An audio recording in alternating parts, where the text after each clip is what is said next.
Председателот на Врховниот суд Јово Вангеловски и неговите четворица колеги кои го укинаа притворот на бизнисменот Сејат Кочан се пред можно разрешување.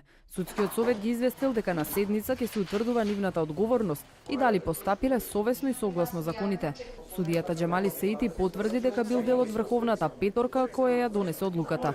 Смета дека судиите не треба да сносат одговорност за своите одлуки. Генерално и како председател на Сдружение на судии сметаме дека судиите не треба да сносат одговорност за судска одлука во однос на постапувањето. Но останува да се види во конкретните ситуации кој е ставот на судскиот совет и што се нивните наоѓања во однос на овие предмети. Неофицијално токму Саити и Фајк Арслани гласале против, а тројцата судии Јово Вангеловски, Рахилка Стојковска и Ристо Катавиновски гласале да биде укинато решението за притвор на Кочан, кој кривичен го одреди, апелација го потврди. Саити сепак не откри како гласал, но бара новинарите да бидат присутни на седницата во судскиот совет. Јас нема да потврдам како сум гласал или другиот судија како гласал, бидејќи тоа останува во рамките на тоа што значи почитување на законските одредби.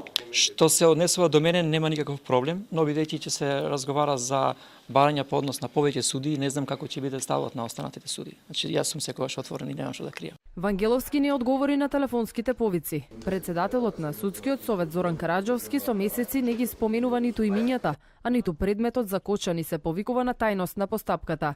Кога комисиите ќе завршат со својата работа и ќе поднесат извештаи до советот, тогаш ќе закажеме седница. Досега тие седници се одвиваа зад затворени врати. Представките за разрешување на судиите стигнаа од Советот за утврдување на факти кој веќе не постои. СЈ обараше притвор за Сејат Кочан во случајот Труст, во кој што е обвинет за фалсификување на документација за тендер тежок 17 милиони евра. Истиот ден кога кривичниот совет му одредува притвор, Кочан ја напушта земјата. Се враќа по 2 месеца на 14 мај лани, откако на 13 Врховен го укинува притворот.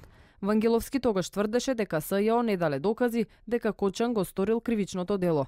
Во меѓувреме, откако стана председател на Врховниот суд, Јово Вангеловски 3 пати го менуваше составот на кривичниот совет кој требаше да одлучува.